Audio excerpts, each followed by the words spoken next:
ነገር እስቲ ሚካኤል አንድ ነገር ኦፓል ልጠይቃት። ኦፓል በእስልምና ሴቶችና ወንዶች እኩል ናቸው ብለሽ ታምኛለሽ? እስልምና ይሄ የፈትዋ ጥያቄ ነው። በእስልምና ሴቶችና ወንዶች እኩል ናቸው ብለሽ ታምኛለሽ? እንደ ሃይማኖት ነው የምትጠይቀው? አይደለም፣ ባንቺ መረዳት ለምሳሌ በእስልምና ሴቶችና ወንዶች እኩል ከሆኑ ሴቶች ነቢያት አሉ ብለሽ ታምኛለሽ በእስልምና ወይስ መኖር አለባቸው ብለሽ ታምኛለሽ? እኮ እኩልነታቸው ምናዊ ነው? የጾታ ነው የመብት ነው? በቃ እሱ ዝም ብሎ ተመልካች ነው እንዴ? እሱን ታውት ጉድ አይዲያ ሊማር ነው ገባው ከኡስታዝ ኦፓልና ኡስታዝ እስቲ መልሱን ትንገረን። ያ የጠየቀው ጥያቄ እስላማዊ ጥያቄ ነው። እኔ ደግሞ ራስ ገዝ ነኝ፣ ሙስሊም አይደለሁም። ስለዚህ ወደ ሙስሊም ፈርጣለሁ። እሺ እግዚአብሔር ይስጥልኝ። ፈትዋ ማለት ምን ማለት ነው? ሴናዬ ከይቅርታ ጋር ፈትዋ ምን ማለት ነው? ድንጋጌ ማለት ነው። ኦኬ። ስለዚህ ድንጋጌ ከሆነ እምነት አይደለም ማለት ነው። ፈትዋ የሚለው በራሱ አይ ማለት አሁን ፈትዋ ነው የጠየቅኳት ጥያቄ እምነት አይደለም ማለት ነው። ነው ፈትዋ እኮ ራሱ እምነት አይደለም። ይሄንን መመለስ የሚችልልህ እሱ ነው። ፈትዋ ነው አለችህ። ስለዚህ እሱ ጋር ሄደህ ሪፈር ጽፈንልሃል ከነም ብሎ ፈትዋ ማለት በእጅ ብልጫ የሚወሰን ማለት ነው። ምንድን ነው አልገባኝም። ከይቅርታ አይደለም፣ በተሻለ እውቀት ባላቸው ሰዎች የሚመለስ ነው። እሺ አይ ይቀበላሉ። እግዚአብሔር ይስጥልን። እሺ እኔ ልጠይቅሽ ፓል ፍቃደኛ ነሽ? ቅድም አንድ ነገር እስቲ ሚካኤል አንድ ነገር ኦፓል ልጠይቃት። ኦፓል በእስልምና ሴቶችና ወንዶች እኩል ናቸው ብለሽ ታምኛለሽ? እስልምና ይሄ የፈትዋ ጥያቄ ነው። በእስልምና ሴቶችና ወንዶች እኩል ናቸው ብለሽ ታምኛለሽ? እንደ ሃይማኖት ነው የምትጠይቀው? አይደለም፣ ባንቺ መረዳት ለምሳሌ በእስልምና ሴቶችና ወንዶች እኩል ከሆኑ ሴቶች ነቢያት አሉ ብለሽ ታምኛለሽ በእስልምና ወይስ መኖር አለባቸው ብለሽ ታምኛለሽ? እኮ እኩልነታቸው ምናዊ ነው? የጾታ ነው የመብት ነው? ጾታ እንዴት እኩል ተብሎ ይነገራል? ሴትና ወንድ ጾታ እኩል ነው አይባልም። የመብት የስልጣን የአገልግሎት እኩልነት አለ ብለሽ ታምኛለሽ? ቆይ አንዴ ቤሪያ በጣም ይቅርታ። ሲጀመር ኦፓል ኢያማኝ ናት ገባ ሙስሊም አይደለችም። እና እንደዚህ አይነት በነገራችን ላይ ሴኑ እንደዚህ አይነት ኢያማኝ አይተንም ሰምተንም አናውቅም። ኤቲስት ነች። ይሄ የሁላችንም ልብ ያውቀዋል። እምነቷ እንደዚህ ብላ ያልተናገረች በእምነቷ እንደምታፈር ሴት እንደዚህ ነው ብላ መናገር ያልቻለች ግን በውስጥ አማኝ የሆነች ሴት ነች። ይሄ እኮ ሁሉም የሚያውቀው እውነት ነው። በነገራችን ላይ ሴናዬ እኔ ኦፓልን ዛሬ ልጠይቃት የወደድኩት ብዙ ጊዜ እስልምናን ደግፋ ታወራለች። ያ ማለት ስለ እስልምና የሆነ ነው አላት ማለት ነው። ስለዚህ እንደ አንድ አማኝ ሳይሆን እየጠየኳት ያለሁት ኤቲስት ብትሆንም እስልምናን ደግፋ ስታወራ እና መረዳቷን ስታስቀምጥ ያላትን ሁኔታ እንድታስቀምጥ ነው እንጂ እንደ አንድ ሙስሊም መልስ እንድትሰጥ አይደለም። ስለዚህ አሁን ኢስላሚክ ቲቺንግ ውስጥ 124,000 ነቢያት ተልከዋል ተብሎ ይታመናል። ከነዛ ውስጥ ሴቶች ነቢያት መኖር አለባቸው ብለሽ ታምኛለሽ ወይ? መኖር ቢኖርባቸው ተጽፈው እናገኝ ነበረ። ስለዚህ ለነብይነት አልተመረጡም ማለት የመብት እኩልነት የላቸውም ማለት አይደለም። ኦኬ አንዲት ሴት ከአምላክ መገለጥ መቀበል ወይንም አምላኳን በግልጠት ማውራት ወይንም ከአምላክ ትምህርት መቀበል አትችልም እያልሻለሽ?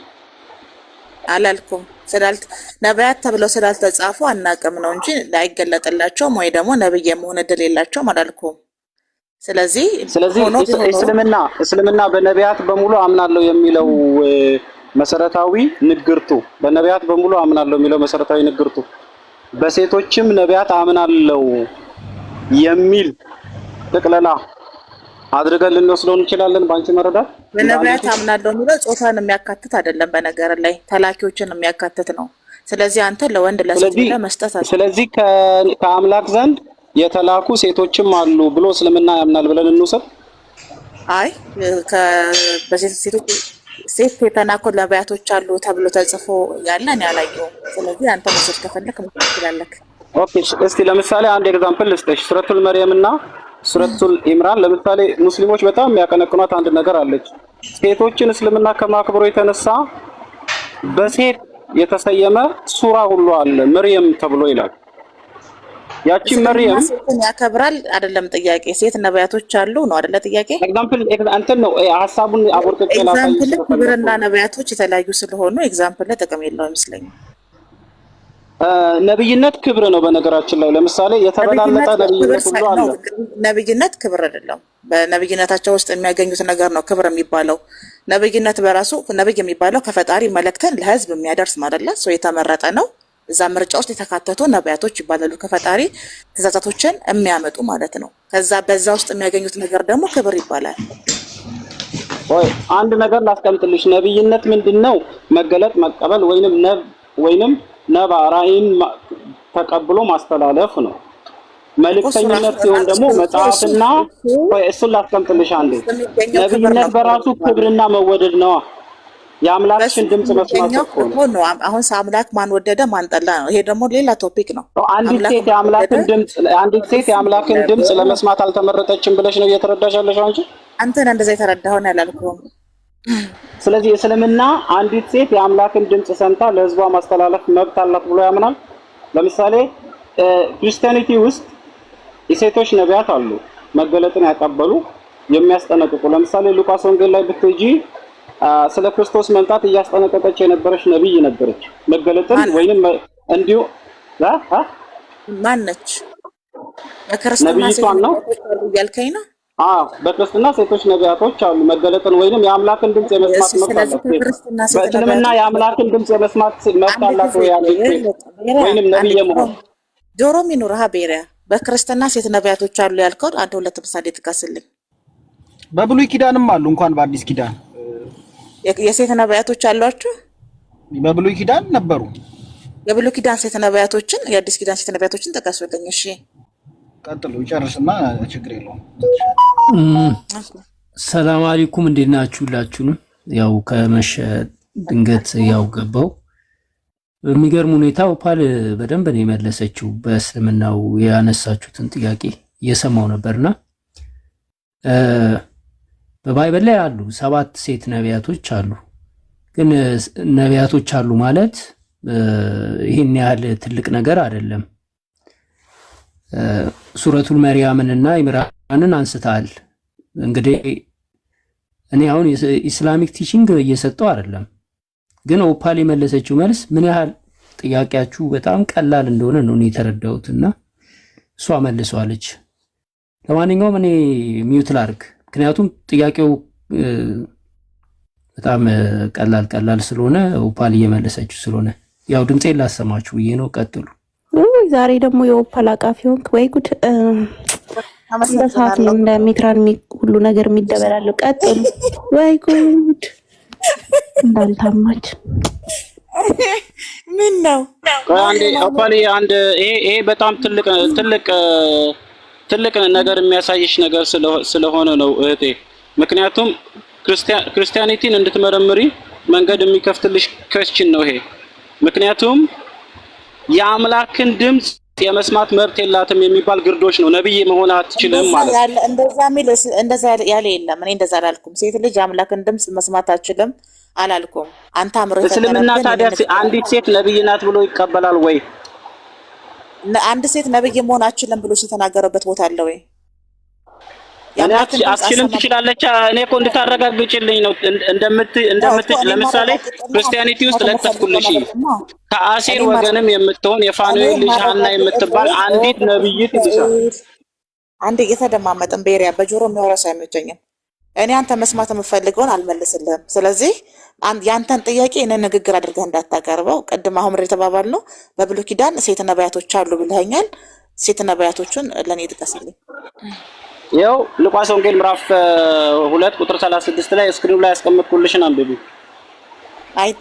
አይታየኝም፣ አንተ አንብብልኝ። ይኸው ላንብብልሽ። እሺ። ከአሴር ወገን የምትሆን የፋኑኤል ልጅ ሐና የምትባል አንዲት ነብይት ነበረችና እርሷም ከድንግልናዋ ጀምራ ከባሏ ጋር እያለች እርሷም 84 ዓመት ያህል እያስጠነቀቀች ይላል ስለ ክርስቶስ መምጣት መጽሐፍን እየመረመረች ድምጽን እየሰማች እያስጠነቀቀች ነበረች ይላል። ያስጠነቀቀችበትን መጽሐፍ ጥቀስልኝ።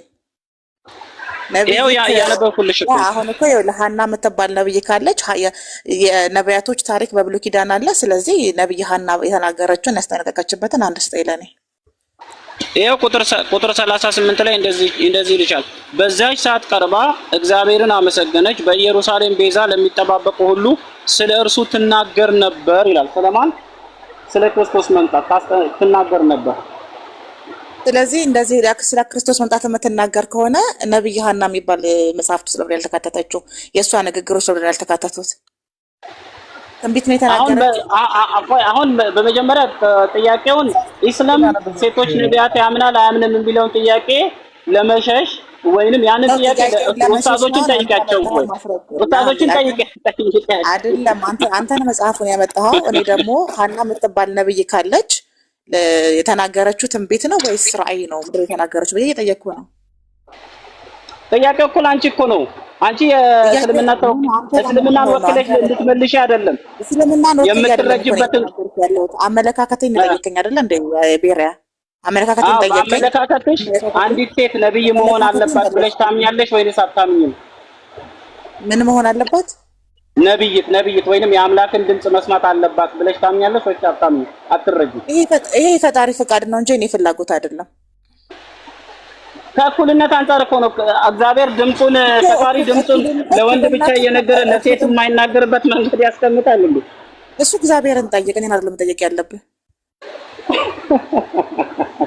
ኦኬ እሺ፣ አንድ ማስረጃ ላስቀምጥልሽ። ሱረቱል መርየም ላይ ጀብሪል መጥቶ መርየምን ያወራታል። የመልአኩን ድምጽ እየሰማች ነበር ማለት ነው። ከዛ በኋላ ለህዝቦችሽ እንደዚህ ብለሽ ንገሪያቸው ብሎ ይነግራታል ትዕዛዝ። ሄደሽ ጾም ላይ ነበርኩኝ እንደዚህ ባያቸው ይላል። መገለጥ ተቀበለሽ፣ መልአክ አናገራት። ስለዚህ ማርያም ነብይ ናት ወይስ አይደለችም? የኢሳ እናት ማርያም ባንቺ መረዳት የነብይነት መስፈርት ነገር የመጀመሪያ እናት አይደለችም ብዬ ላንተ እንደመልስልህ ከአምላክ ቃል መቀበል ነው የነብይነት መገለጥ መቀበል ነው የነብይነት መስፈርት። ማስረጃ እንደዚህ ለመሆኑ ቅድም ራስሽ ብለሽ ነው። እሱ የኔ አረዳድ ነው። አንተ እኔ ያልኩትን አንተ የምትደግመው አንተ ስለሆንክ እኔ እናንተ ስለ ሁለት የነቢያት አረዳድ ነው እያወራን ያለ ነው። ስለዚህ አንተ እንደ ኤቪደንስ የተጠቀስከውን ስለገለጽክልኝ አንተ የነብይነት መስፈርት ምንድን ነው ብዬ መልሼ ጠየቅኩህ። የኔ መልስ እኮ አንተ ጥያቄ ሊሆን አይገባም።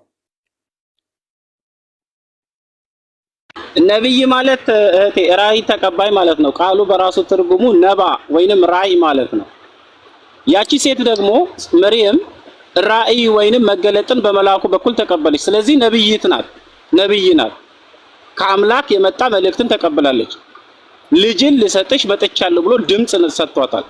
ነብይ ናት ማለት።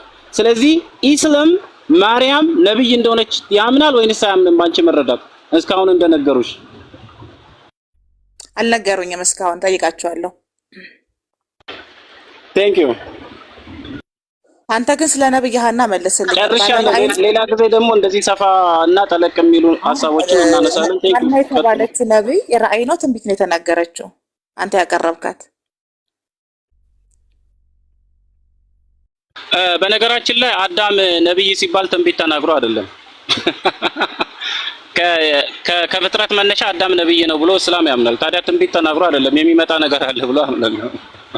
ማርያም ትንቢት መናገር የለባትም፣ ትእዛዝን ማስተላለፍ ነብይ የለባትም። መገለጥና ራእይ በመልአኩ በኩል ከአምላኳ በመቀበሏ ብቻ ምንድናት? ነብይት ናት። ስለዚህ አንተ መጽሐፍ ቅዱስን በእስልምና ነው የምታብራራው ማለት ነው? የመጽሐፍ ቅዱሶችን ሀሳቦችን በእስልምና አረዳድ ነው የምታስረዳው? ኔቨር ኢስላሚክ ቲቺንግ ዳሩና ድንበሩ ልኩና ትምህርቱ የተገለጠበት እውነትና የነገረን ሁኔታ። ለምሳሌ መሰረታዊ የኢስላም መሰረቶች አሉ አይደለ? 6 የኢስላም መሰረቶች አሉ። አንዱ በነቢያት ሁሉ ማመን ነው። በነቢያት ሁሉ አምናለሁ ስትል በሴት ነቢያትን አምናለሁ ወይ ብለሽ አንድ ሰውን መጠየቅ አለብሽ። ለምሳሌ በአላህ ብቸኝነት አምናለሁ ይልሻል። በነብዩ መሐመድ መልእክተኝነት አምናለሁ ይልሻል። በቁርአን የአምላክ ቃል መሆን አምናለሁ ይልሻል። ቀጥሎ ምን ይልሻል? በነቢያት ሁሉ በመልእክተኞች ሁሉ አምናለሁ ይልሻል።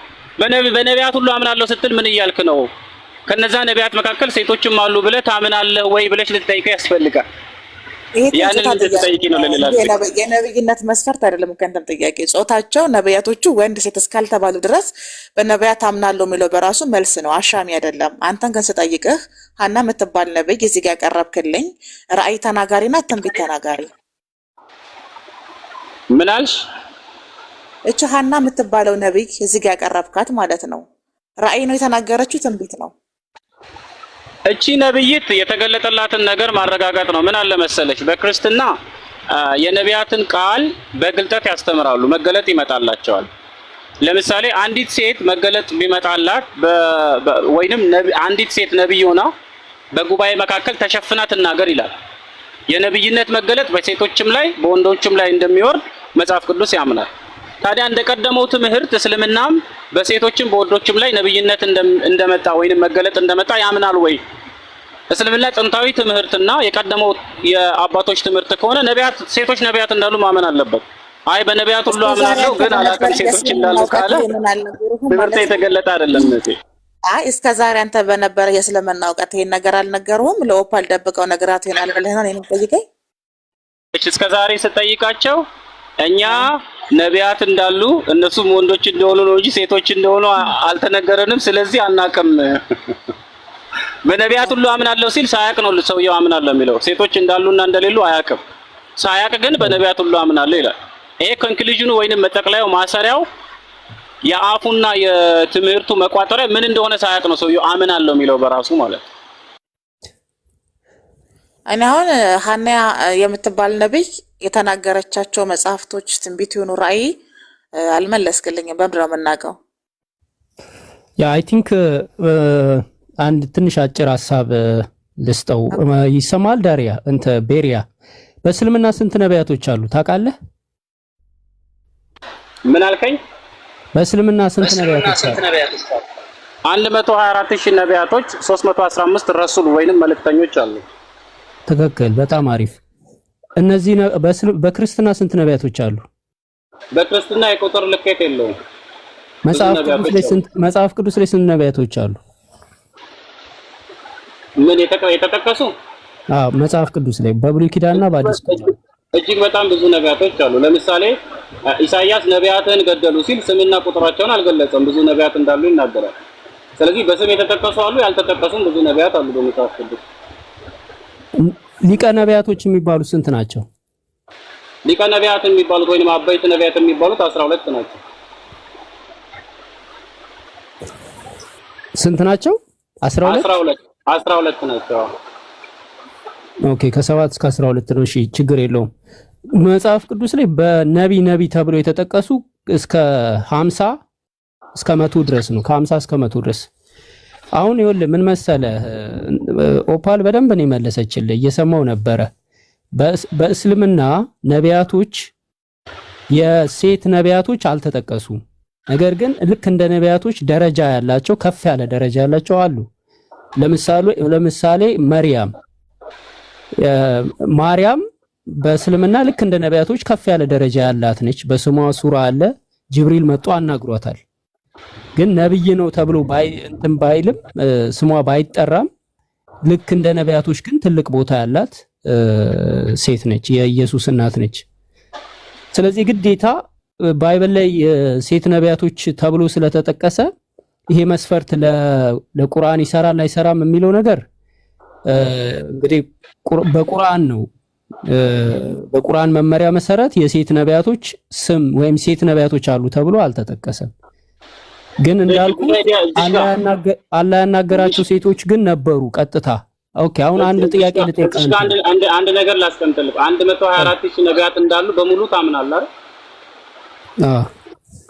ከነዛ 124,000 ነቢያቶች ሴቶች አሉ የሉም? የሉም።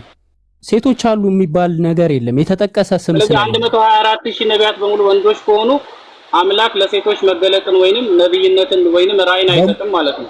በሙሉም ወንዶች ናቸውም አይደሉምም አይደለም። በብዛት እስከ 124,000 ነቢያቶች ምን እንደሆኑ አታውቅም። አምናለሁ ስትል ምንነታቸውን አታውቅም ማለት ነው። አንተም አታውቃቸው እኮ ብዙ ነቢያቶች አሉ። በኤልሳም ዘመን እንኳን የነበሩ ከ400 በላይ ነቢያቶች ኤልዛቤል ያስገደለቻቸው አሉ በኤልያስ ዘመን። ግን እነሱ ነቢያቶች ስማቸው ማን ነው ብዬ ብጠይቃ አታውቃቸውም። አሁን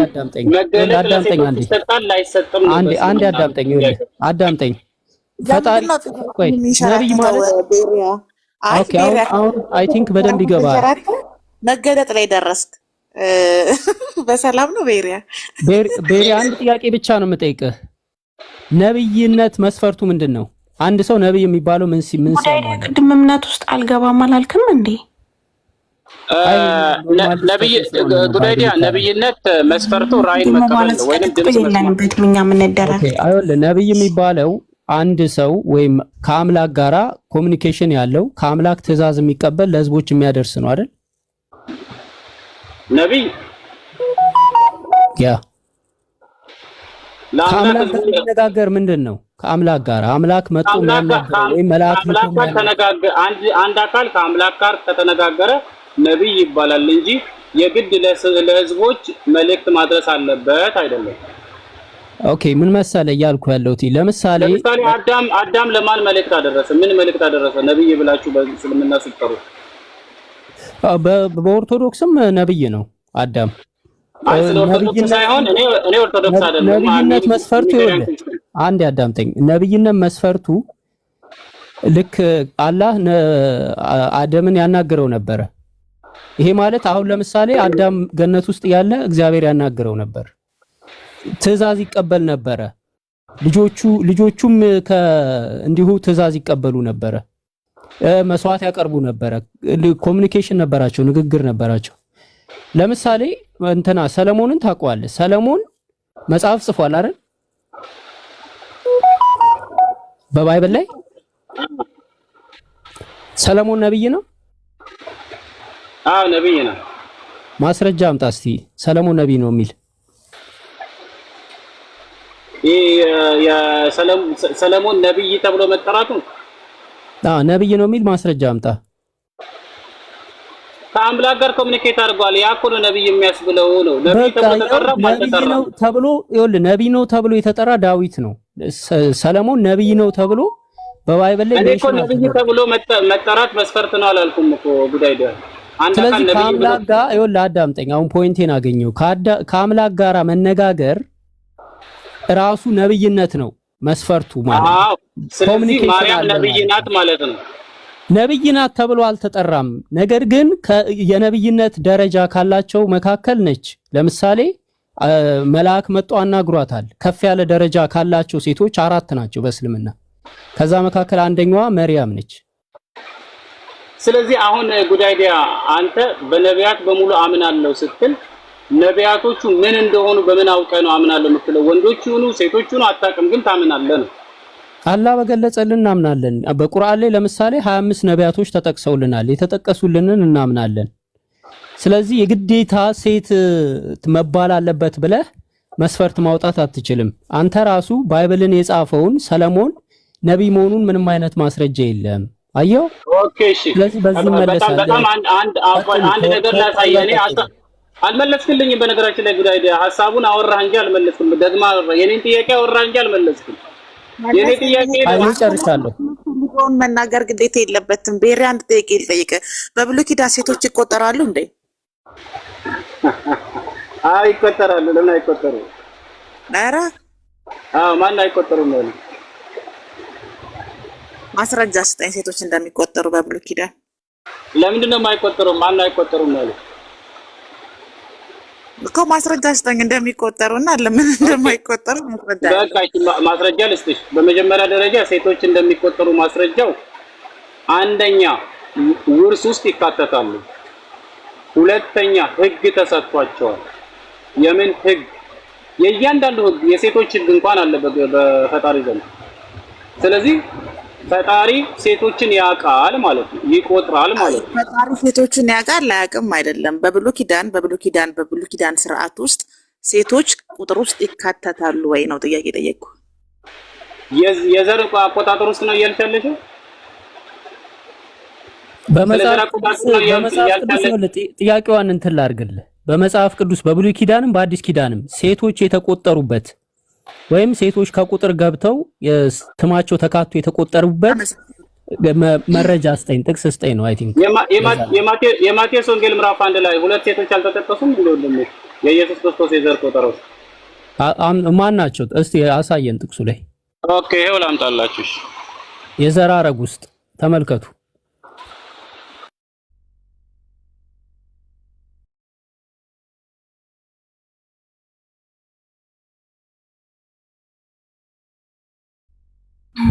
እሺ ወደ ዋና ርዕሳችን እንግባና ሴኑ ልተኛ ነው ትልቁ አጀንዳችን። ኦኬ ይሄው ተመልከተው።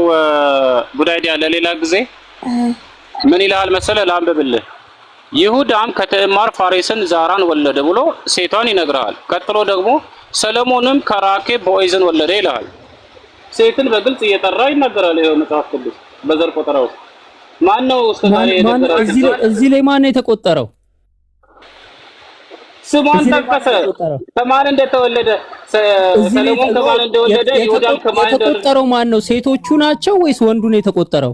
የዘር ቆይ አሁን ስለ ዘር ግንድ እያወራ ከሆነ በዘር ግንድ አንተም ዘርህን ስትቆጥር ስምህን ስትቆጥር በእናትህ አትጠራም አይደል? መታወቂያ ላይ አንተ በእናትህ ነው እንደምትጠራው። ይኸውልህ በእስራኤል ሕግ አንድ ነገር እንገር አዳምጠኝ። በእስራኤል ሕግ ዘር የዘር ሐረግ የሚቆጠረው በወንድ ነው፣ በሴት አይቆጠርም። ስለ ዘር ሐረግና ወለደች ስለ ዘር ሐረግ ነው እንደ ስትል ዘር ሐረግማ በወንድ ነው የሚቆጠረው። ወንድ በቃ እሱን እኮ ነው የጠየቀችህ። ኢትዮጵያ ብሉይ ኪዳን ብቻ ሳይሆን አዲስ ኪዳንም አንተም የዘር ሐረግን በወንድ ነው የምትቆጥረው፣ በሴት አትቆጥረው። በሴት የዘር ሐረግን የምትቆጥረው እሱን እኮ ነው የተጠየቀው። አይ ቲንክ ለምሳሌ ማለት ነው ቆይ የሆነ ሰው ብሎክ ላደርግና እየተዘገራለሁ እኔ ሳወራ ጭንቅላቴ ላይ የሚወጣ ነው። አቦት ዜና ትርቆ ይፈጸምና የኔ ልወጣ ነው መጀመሪያ። ለምሳሌ እስቲ ተደጋግማችሁ ጥያቄ እየጠየቃችሁ ስለሆነ እዚህ ጋር ወደ ቁጥሩ ልመጣልህ እኮ ነው። ኢየሱስ ግልጽ የሆነ ሌላ ከታች ያላችሁ 365 ሰዎች አንድ ሌላ ሀሳብ እንድትይዙ በብሉይ ኪዳን ሴቶች እንዳንዱላቸውም ዲያብሎስ አዳም ወደ ጀነት ከመግባቱ በፊት ነው የወደቀው። በጆሮ የምትወረው ነገር አይመቸኝም። በብሉይ ኪዳን አዳምጪኝ የምልሽ ነገር ውስጥ ተፋቶ አይቆጠሩም እና አንተ ከጠራሃቸው ነቢያቶች ዝርዝሮቹም እርግጠኛ ነኝ ሴቶች አልገቡም። በእርግጠኝነት ግን ኢየሱስ ራሱ ካደረጋቸው ተአምራቶች ውስጥ 5 ዓሣ ለ5,000 ሰው መገበ ሲባል ሴቶችና ህፃናት ሳይቆጠሩ ነው የሚለው እና በብሉይ ኪዳን ሴቶች ተቆጥረው ተካተውበት ያለ ሂስቶሪ ነው አይቻልም። እርግጠኛ ነኝ እነዚህ የተቆጠሩት ነቢያቶች ውስጥም ሴቶቹ አልተካተቱም። ተካተውበታል ካልክ የስም ዝርዝራቸውን አምጣልኝ። እሺ ኦፓል እስልምና ክርስትናን እንደዚህ በደንብ እንደምትመረምሪ እስልምና ላይ እስቲ ያሰበሽ እንደምንሞታ ድምፅ እንዳታስገቢ አንዴ እንደምትመረምሪ አንድ ነገር ላሳይሽ።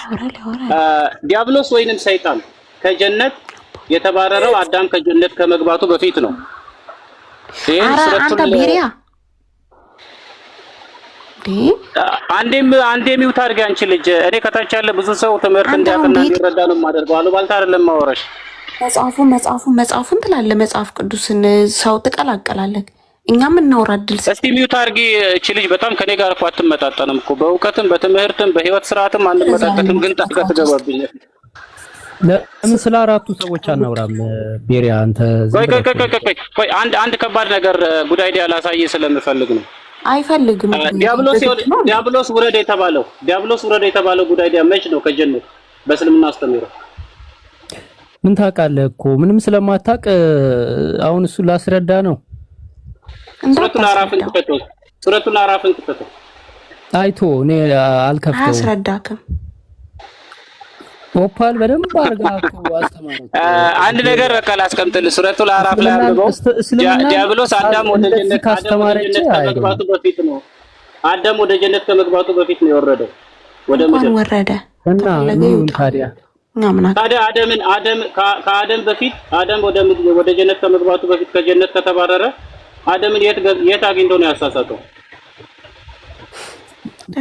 ሰላም ያሳስተው ካገኘው ሁለቱንም ሰላም በላቸው። ጉዳይ አንብበው በቃ አንብበው መጽሐፍ ያወራ አንተ ካነበብከው በላይ በደንብ አንብበው እንዴ ጉዳይ ስሜታዊ ያደርጋል።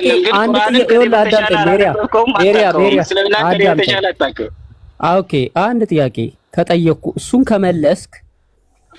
ከመለስክ እኔ 1000 ጥያቄ መልስልሃለሁ።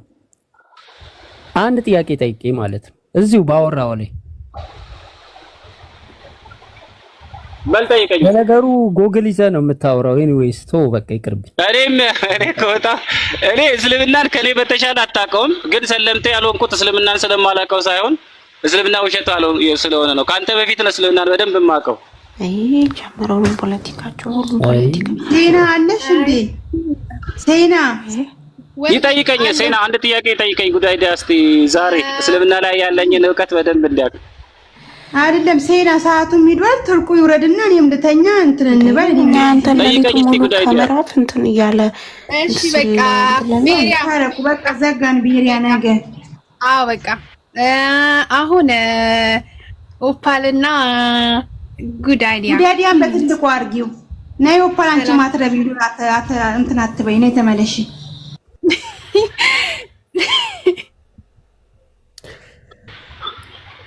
ጋይስ እኔ ዛሬ ሰላም እየተሰምቶኝ ነው ያለሁት። እንዳበጥብጡኝ እንደውም ኮሜንት ላይ ቁጭ ብል ነው የሚሻለኝ ከኮሜንተሮቹ ጋር። እነሱ ጋር ነው ሰላም ያለው።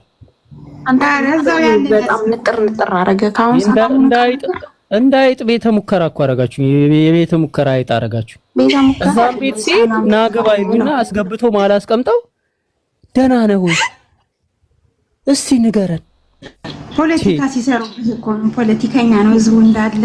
አሁን ታለች ኦፓል ከኦፓል ጋር ሰላም ተባባሉ። እሺ እንዴት ነሽ የኔ ውድ? አለች እንደ ኦፓል ጭራሽ ለ15 ቀን ያለ የምንፈልገው ሰላም ብሎክ ተፈታቱ። እሷ ቤት እንዳትቀር፣ እሷን ቤት ገስት ግባ፣ ተጫውት። እህት ናት። ሁላችን ማን ተዋወቅም ቲክቶክ ላይ ነው ገባካ። በአካል የምንተዋወቅ ሰዎች አይደለንም። ስለዚህ በቃ ከሁሉም ጋር ሰላም። ኦፓል ጋር ምንም አይነት መጀመሪያ አንቺና ሳሪ ታረቁ። ከዛ በኋላ መጀመሪያ በዛው ከራስ ነው የሚጀምረው። ውዴ ጽዳት ምንም ነገር ከራስ ነው የሚጀምር። መጀመሪያ አንቺና ሳሪ ተባባሉ። ከዛ በኋላ የውጭ ሰዎች ለማስታረቅ እናንተ ሰው ለማስታረቅ የምትራራጡ ሰዎች የሚልኩት ነገር በጣም ያስቀኛል። ከክርስቲያኖቹ ሳይድ አበደ፣ ጨለለ፣ ለየለት፣ በቃለት ሊወጣ ነው፣ ሊቀጠቅጡ እንትን ሊሉት ነው። ሰው እንደ ፊልም አድርጎኛል። እኔን በቃ እንደ ፊልም አይዲያ ደግሞ አንዳንዴ ለሊት እንትን ትላለህ መሰለኝ። ማንም ያለ የለም ክርስቲያን ላይ እንደውም አይዞ በርታ ነው ያሉክ እንዴ? ማንም እንደዚህ ያለ ካበደ ያለክ የለም እንዴ? እዚህ ፖለቲካ ወይ ጉድ! እሺ አሁን ምንድነው የፈለጋችሁት? እሺ እኛ የምንፈልገው ከኦፓል ጋር ተስማማ፣ ብሎክ ተነሳሱ፣ ሀሳብ ስትሰጥ ቤቷን ስትከፍት አንተም ግባ፣ ሰላሙን ሀሳባችሁን ሼር ተደራርጉ። እሷን ቤት ትምጣ፣ ገስትም ገብታ ታውራ፣ ትጫወት ምናምን። አረ ይሄዱብኝ። እኔ ነገ አሁን ተዘጋጅተዋል እያሟሟቁ ነው እየተባለ ነው። ይሄዱብኝ። ነገን ዛሬ ማደራችን አናቅም። የነገውን ተወው። እኔ ምን አገባኝ? እኔ አሁን አይመለከተኝም። ዛሬ ይኸውልሽ አሁን ሰላም ነኝ እና ምን በልተህ ነው ሰላም የሆንከው? እኔ እንጃ የሆነ ስመጣ የሆነ ቅልል አለኝ ወደ ቲክቶክ ስመጣ።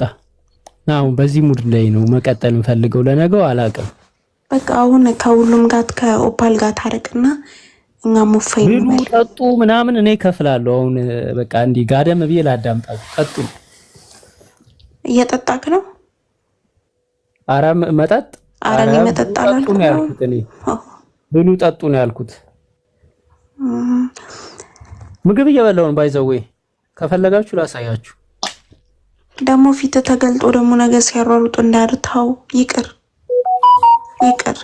ፖዙና በሙድ ወጣለች። በሙድ ደግሞ እስቲ ቆሄሩ አንድ ሚውት ያዢ ነው ውጪ ሴና አንድ ነገር ተናግሬ ልውረድ ይቻላል ሴና